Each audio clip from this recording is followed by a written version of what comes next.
Hi, welcome to this tutorial. I hope that I'm posting this on Sunday, by sometime on Sunday, because then I technically posted a video this week, yep.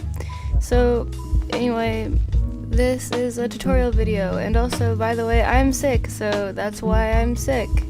First off, what you're going to want to do is have your line art. Looks like you have it. Now fill in all these holes so that it's not got holes in it.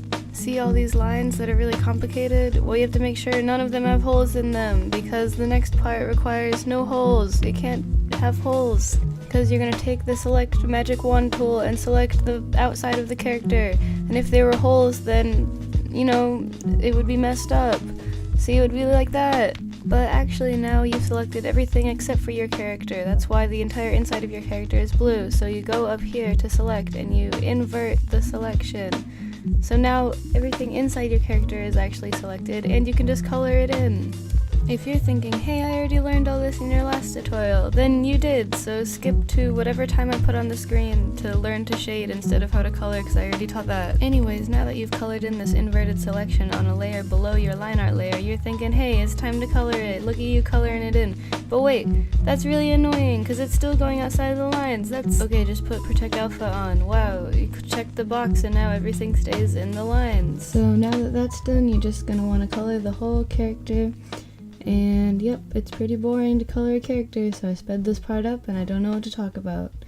Comment in the description what you are thinking about right now.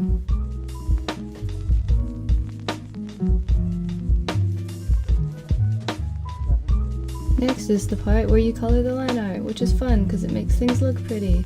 So you kind of just put the layer that your line art is on protect alpha, because that basically preserves the layer and makes it so that it can't go outside of what's already drawn. And then I get asked a lot, how do you decide to color your line art, the colors that you decide?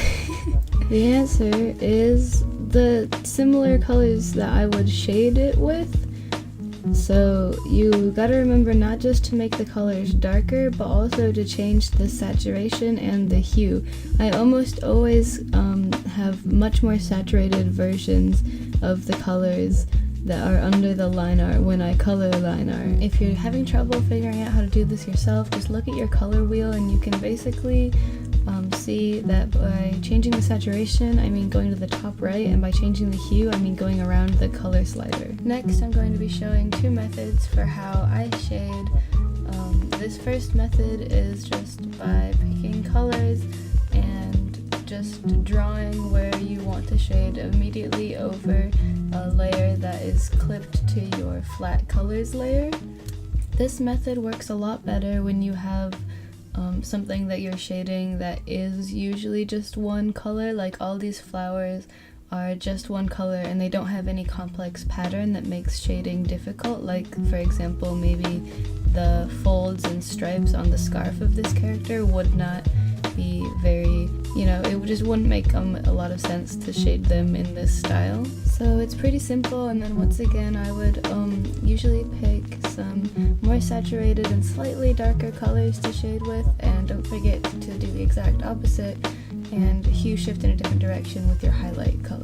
The second method, basically you make a clipping layer and make everything white, so you don't have to worry about the pattern and changing colors underneath. Then I almost always shade with a dark pink, purple, or blue color, because they just always seem to look nice. And then I guess right now, since I'm shading this scarf, tips for fabric would just be to shade darker in folds, but also make sure that there's those rounded, curvy, shaded parts leading up to the fold to make it look more flowy and natural. And since this scarf is a really light color compared to a lot of the darker colors on the character, I decided to just shade it individually with this pink color, so I just lowered the opacity to finish it off.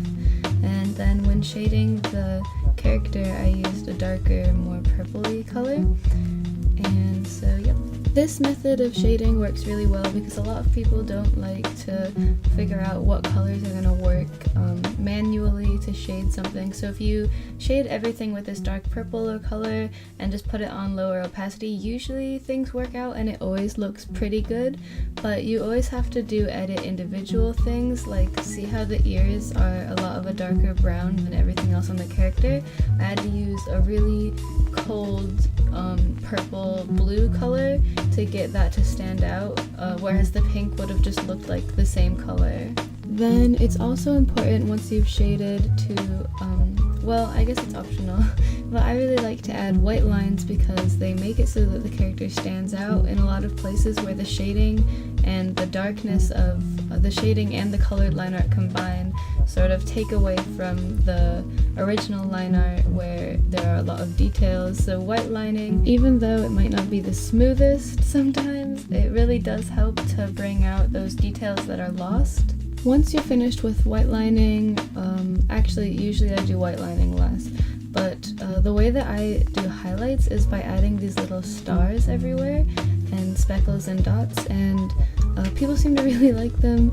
So I know it's not the most conventional way of adding highlights. Usually you would do it in a more controlled way with, I don't know, a layer on add or overlay or something with a light color. That's the video. Thanks for watching. Hope you enjoyed. Hope you learned something. If you didn't, that's probably because I don't know what I'm doing.